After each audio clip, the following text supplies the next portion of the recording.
నెరవేర్చుటకే గాని కొట్టివేయుటకు నేను రాలేదు. ఏమన్నాడు? నెరవేర్చుటకే గాని కొట్టివేయుటకు నేను రాలేదు.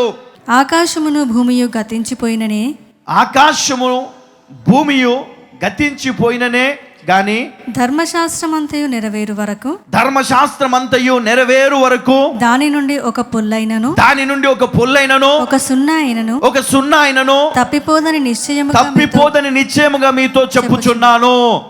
ధర్మశాస్త్రము పూర్తిగా నెరవేర్చబడే వరకు ఏం పోదంట? అందులోంచి ఒక సున్నా కానీ ఒక పొల్లైనను తీసివేయబడదు.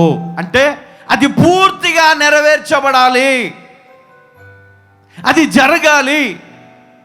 మరి దాన్ని నెరవేర్చింది ఎవరు? యేసుక్రీస్తు. ఎప్పుడైతే దానిని ఆయన నెరవేర్చాడో, ఆ నెరవేర్చేటప్పుడే ఆ పత్రం అంటే ఆ ధర్మశాస్త్రమును ఆ శిలువ పైన మ్రేకులతో కొట్టి హల్లెలూయా అక్కడ ఎండ్ చేశాడు దాన్ని. హల్లెలూయా అంటే ఇప్పుడు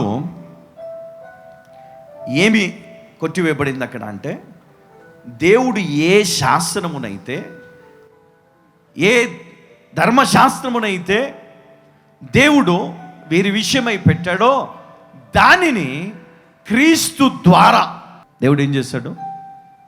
నెరవేర్చి దానికి ప్రాయశ్చిత్తము కలిగేటట్టుగా చేశాడు. హల్లెలూయా.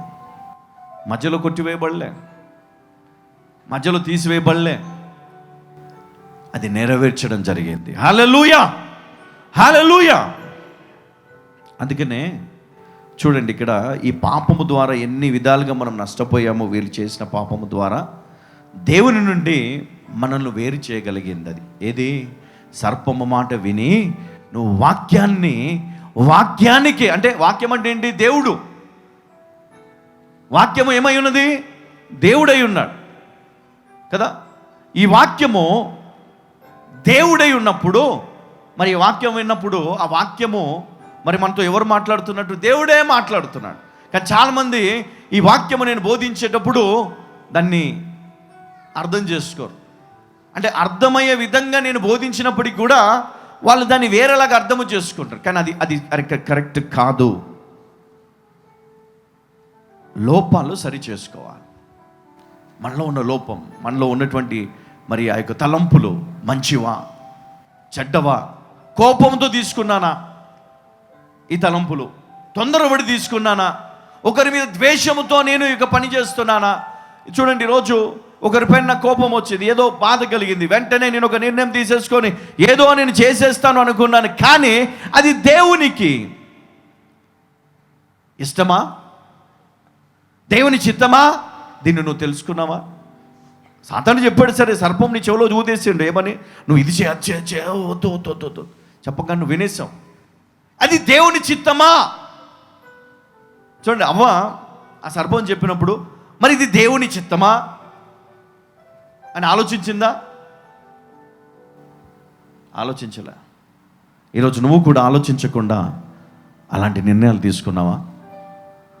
దేవుని చిత్తము తెలుసుకున్న తర్వాత నీవు నీ జీవితాన్ని ముందుకు నడిపించాలి. తెలియకపోతే తెలిసేంత వరకు నీ మందిరానికి వెళ్ళు, వాక్యం వింటూనే ఉండు. జ్ఞానం పొందుకో, జ్ఞానం సంపాదించుకో. వెండి బంగారము డబ్బు ఈ లోకములో మనకు కావాల్సిన అన్ని కూడా మనం సంపాదించుకుంటున్నాం. కానీ ఇవన్నీ కాదు, ఇవేవి పనికిరావు. నీకు కావాల్సింది జ్ఞానము. ఆ జ్ఞానమే నువ్వు సంపాదించుకుంటే దేవుని చిత్తాన్ని తెలుసుకోగలుగుతావు. హల్లెలూయా. అందుకే ఎవరు కూడా దేవుడు నాకు బయలుపరిచాడు, దేవుడు ఇది చేయమన్నాడు, మీకు నచ్చింది దేవుని పేరు చెప్పి చేయకండి. నాకు అనిపించింది నేను చేస్తున్నాను అనండి. దేవుడు నాకు చెప్పాడు అనకండి. అది మోసం. జాగ్రత్త. హల్లెలూయా. ఎందుకంటే చాలామంది తెలియక మరి వారికి వచ్చినటువంటి ఆలోచన బట్టి దేవుని పేరు చెప్పి వాళ్ళు ఏం చేస్తుంటారంటే పడిపోతూ ఉంటారు. అందుకనే దేవుడు వాళ్ళ గురించి ఈరోజు బాధపడుతూ ఉన్నాడు. 99 మంది నీతిమంతులు ఉన్నప్పటికీ ఆ ఒక్కరి గురించే దేవుడు ఆలోచిస్తున్నాడు. వాళ్ళని వెతికి రక్షించడా? ఆయన రక్షిస్తాడు, కాపాడుకుంటాడు. అయితే వారు ఆయన స్వరం వినేటట్టుగా మారాలి. హల్లెలూయా. ఆయన స్వరం వినేటట్టుగా మారాలి. మనం కొన్ని పిక్చర్స్లో చూస్తూ ఉంటాం. యేసుక్రీస్తు ఒక గొర్రె పిల్లను భుజముల మీద వేసుకొని ఆయన ఒక ఫోటో, ఇంకా కొన్ని ఫొటోస్ మనం చూస్తాం. అప్పుడప్పుడు కొన్ని ఇమేజెస్ మనం చూసినప్పుడు అందులో చూపిస్తారు. ఒక లోయలో, చీకటి లోయలో, ముళ్ళ పొదలో ఒక గొర్రె పిల్ల పడిపోతే యేసుక్రీస్తు ఆ పై నుండి ఆ గొర్రె పిల్లకు చేయిస్తున్నట్టుగా ఉంటుంది.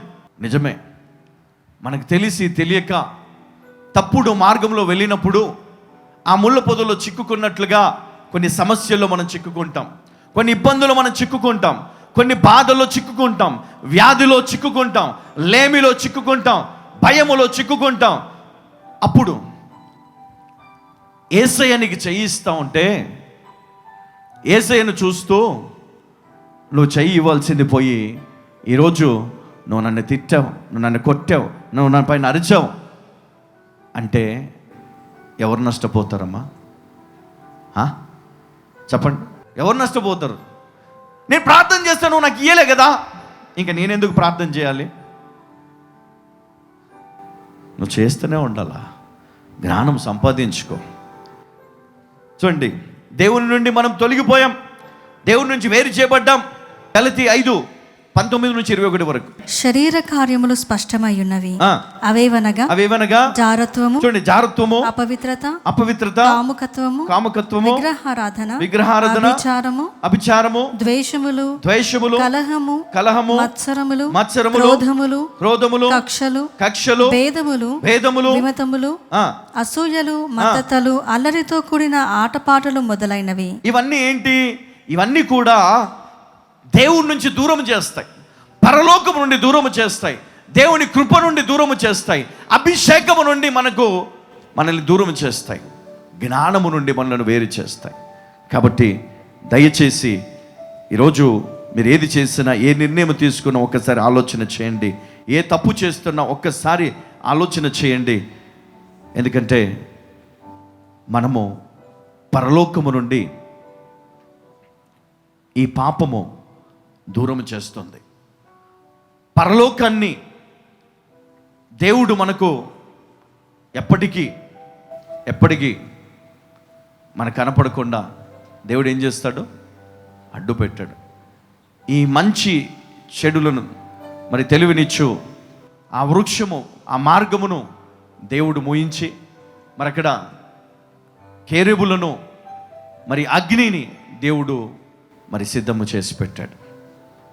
కానీ ఈరోజు పరలోకానికి వెళ్ళే మార్గం ఏదైతే ఉందో ఆ మార్గము నీకు పూర్తిగా మూయబడకుండా నీవు నీ అపవిత్రతల నుండి బయటికి రా, ఆ పాపము నుండి బయటికి రా, ఆ యొక్క చెడు తలంపుల నుంచి బయటికి రా. నీ జీవితాన్ని నువ్వు దేవునికి ఇవ్వు, దేవుడు నిన్ను నడిపిస్తాడు. ఆయనకి ఇష్టమైన బిడ్డగా నువ్వు బ్రతుకు, ఆయనకి ఇష్టమైన పనులు నువ్వు చేయి. హల్లెలూయా, హల్లెలూయా.